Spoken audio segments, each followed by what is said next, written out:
like, bro, yeah, she got a kid. Look at his back. Oh my god.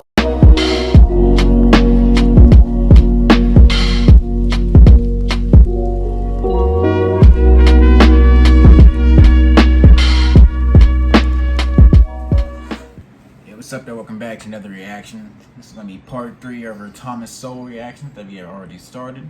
Yeah, the first 2 parts was him hashing over the different leading up aspects that eventually led to the slaves being freed by the West, specifically the British Empire at the height of its power. You know, it had territory all over the globe. It had dominance over the seas. It had dominance militarily over the land, pretty much for almost a century.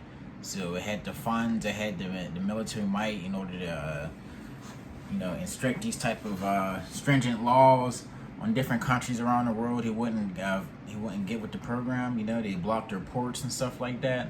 Even declare war on some countries, invade other countries. You know, eventually it got to where the financial incentive was that slavery was gone and that we were moving on towards something else. I also had talked about how I believe that the Industrial Revolution played a part in why slavery was beginning to lose its course, specifically in the Western world, as we have these machines now that are able to do almost many of the things that were being done by human labor, but at a much more effective rate. You know what I mean? So I feel like that aspect almost played a part as well. As I think it was England that actually did start off with the industrial age. I mean, it began in England and it spread around the rest of the world, you know, in America and all that, France. So yeah, it's interesting to see the overall true aspect of it. I mean, whenever the British Empire enclave into these other countries, including Africa, they were not in favor of getting rid of slavery. I mean, they were one of the biggest profits from it after all. I mean, this is before the European powers had even carved up Africa or even colonized it for, white settlers haven't even gone that far into the continent yet because the diseases that were present in Africa. But, yeah. Let us know if you want to see more of these in the comments. Like I said, we're probably going to do about 9 of these parts. And we're going to try to get them a little longer, about 20-minute reactions. So we're trying to do as much as we can.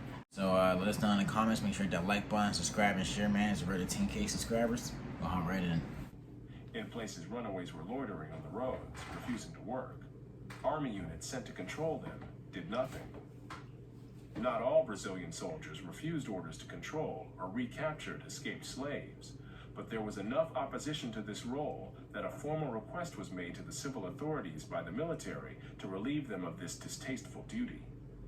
With public opinion increasingly hostile to the continuation of slavery, and many Brazilians keenly aware of and painfully embarrassed by the fact that their country was the last one in the Western world to still have slavery, the plantation owners were increasingly isolated, and some began freeing their slaves themselves in anticipation of official emancipation, and in some cases in hopes of retaining these workers as employees.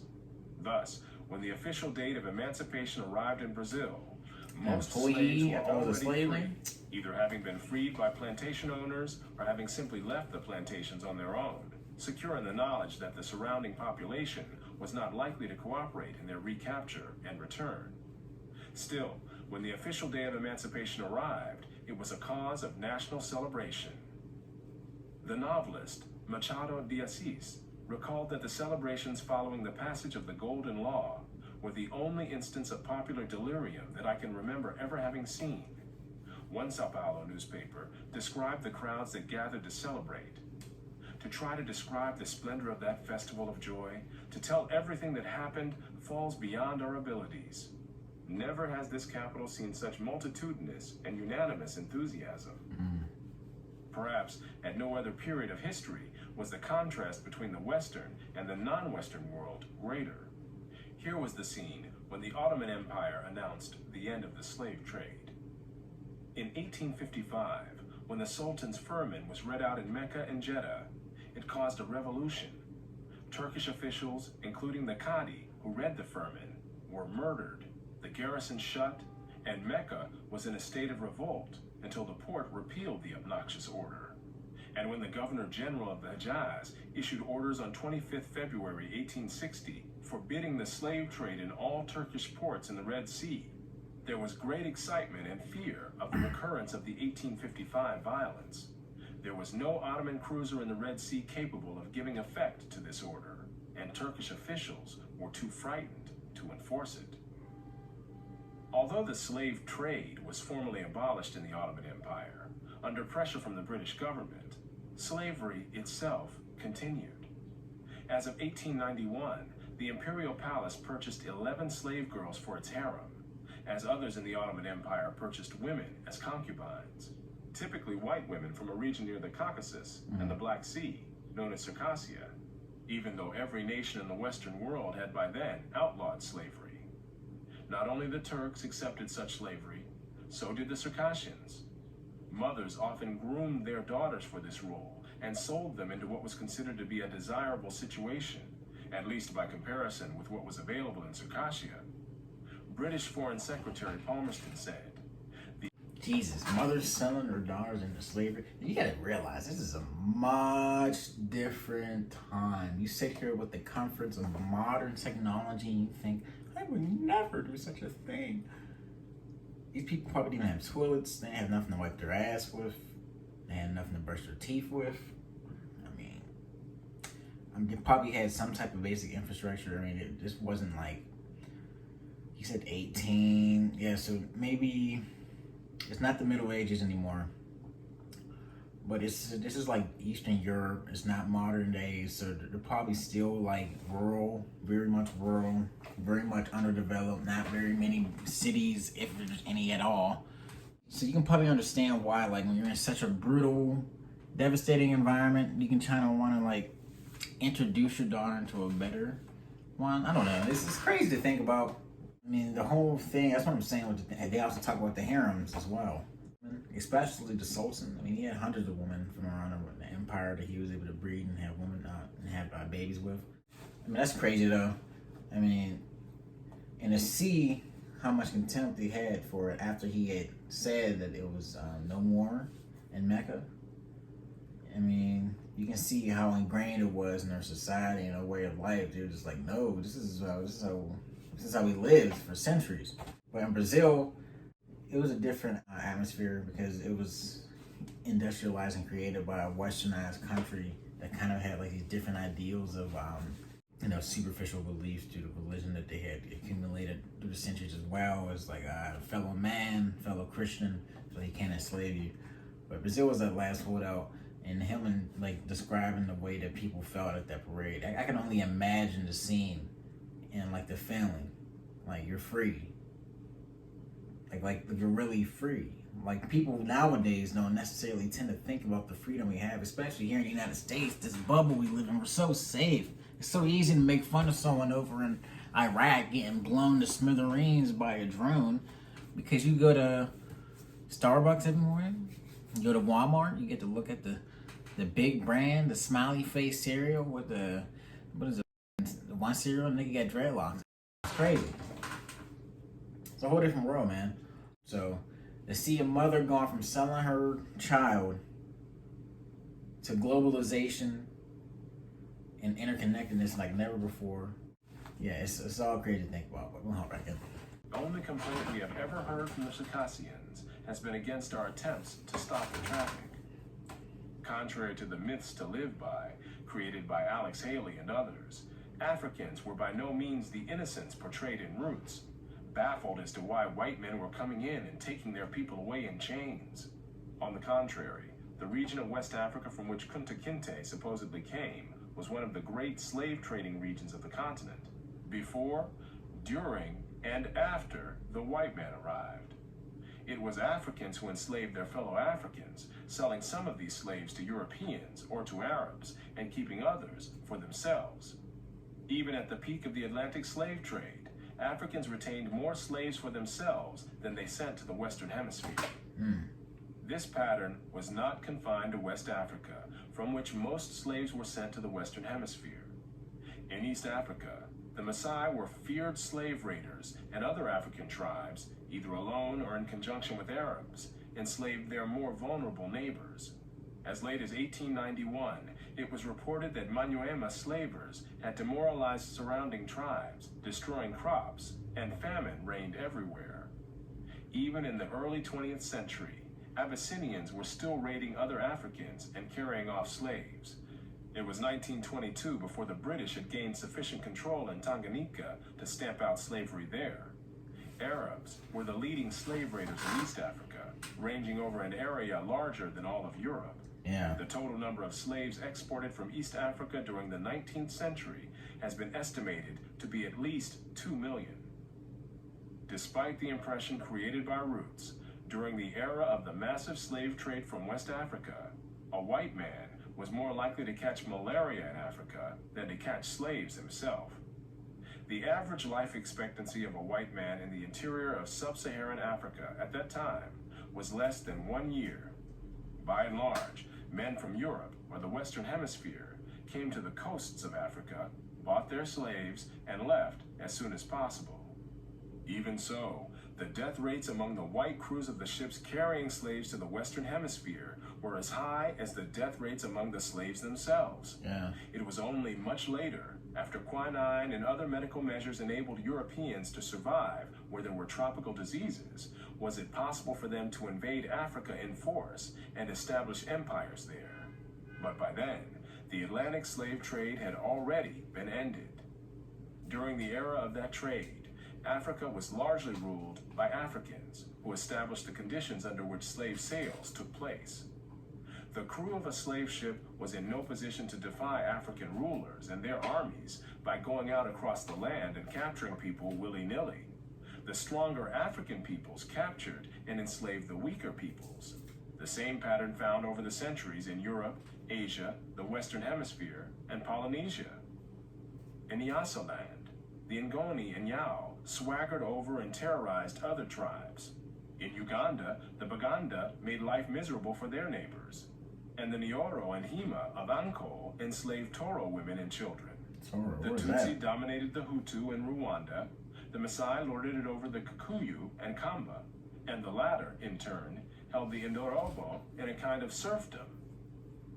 It was precisely the fact that Europeans, except for the Portuguese, seldom participated in the raids that captured and enslaved Africans that enabled most people in Europe and the Americas to remain oblivious to the traumatic experience that this was, with some Africans committing suicide to avoid capture and wives being whipped as they tried to cling to their husbands or children.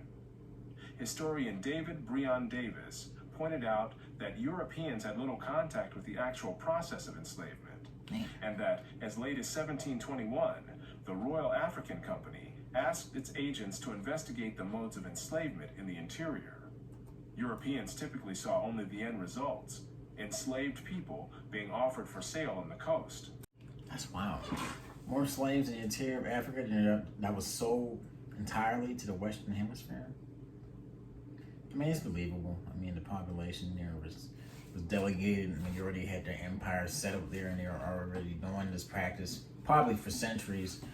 I mean, he said before, during, and after the white man, they was already practicing that type of thing, and that behavior was practiced everywhere else by human beings up until an extent maybe to where it was replaced by something else that was more efficient.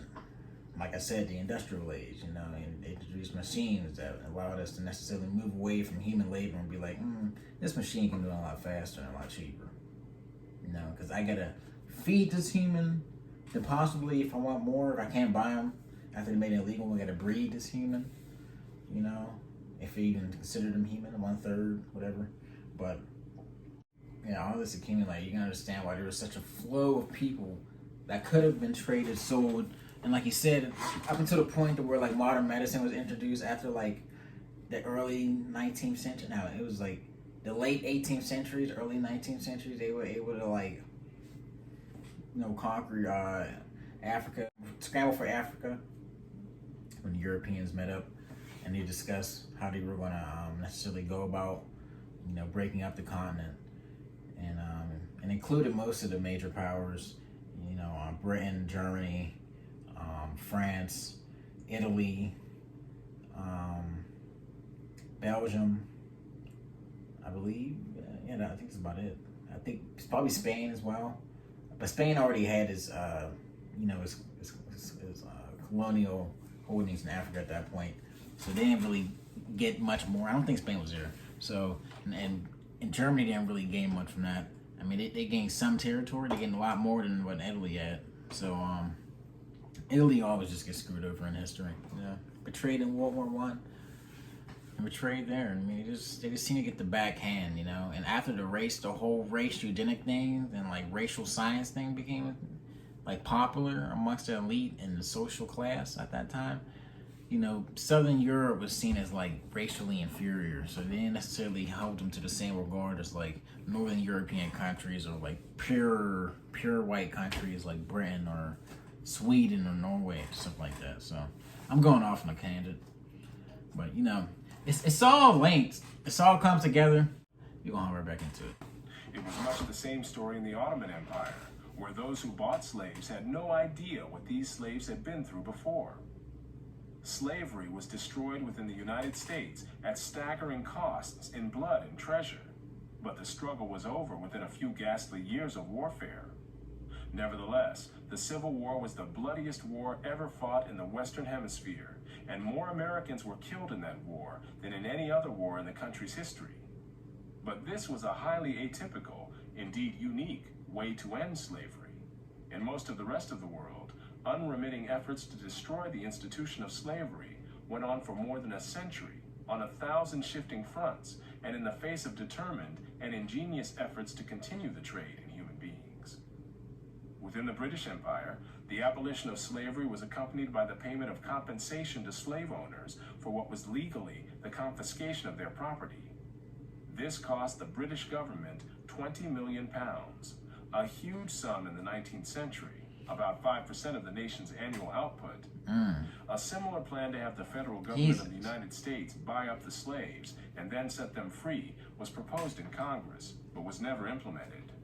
The costs of emancipating the millions of slaves in the United States would have been more than half the annual national output, but still less than the economic costs of the Civil War, quite aside from the cost in blood and lives, and a legacy of lasting bitterness in the South, growing out of its defeat and the widespread destruction it suffered during that conflict. While the British could simply abolish slavery in their Western Hemisphere colonies, they faced a more daunting and longer-lasting task of patrolling the Atlantic off the coast of Africa in order to prevent slave ships of various nationalities from continuing to supply slaves illegally. Even during the Napoleonic Wars, Britain continued to keep some of its warships on patrol off West Africa. Moreover, such patrols likewise tried to interdict the shipments of slaves from East Africa through the Indian Ocean, the Red Sea, and the Persian Gulf. Brazil capitulated to British demands that it end its slave trade after being publicly humiliated by British warships that seized and destroyed slave ships within Brazil's own waters. In 1873, 2 British cruisers appeared off the coast of Zanzibar and threatened to blockade the island unless the slave market there shut down. It was shut down. It would be hard to think of any other crusade pursued so relentlessly for so long by any nation at such mounting costs without any economic or other tangible benefit to itself. 5% of national. These Crazy. costs included bribes paid to Spain and Portugal to get their cooperation with the effort to stop the international slave trade, and the costs of maintaining naval patrols and of resettling freed slaves, not to mention dangerous frictions with France and the United States, among other countries. Captains of British warships who detained vessels suspected of carrying slaves were legally liable if those vessels turned out to have no slaves on board. The human costs were also large. The heavy drain, physical and mental, in keeping squadrons on the East African coast was reflected in the loss of 282 officers and men in the 10 years 1875 to 1885. And this did not include those invalidated home. Naval personnel, racked by fever, sunstroke, and dysentery, were forced to retire prematurely and live on a small pittance. The cost of upkeep of the squadron over the 20 years prior to 1890 was estimated at 4 million sterling, and this did not take into account the large amount of work imposed on consular and judicial staff in Zanzibar.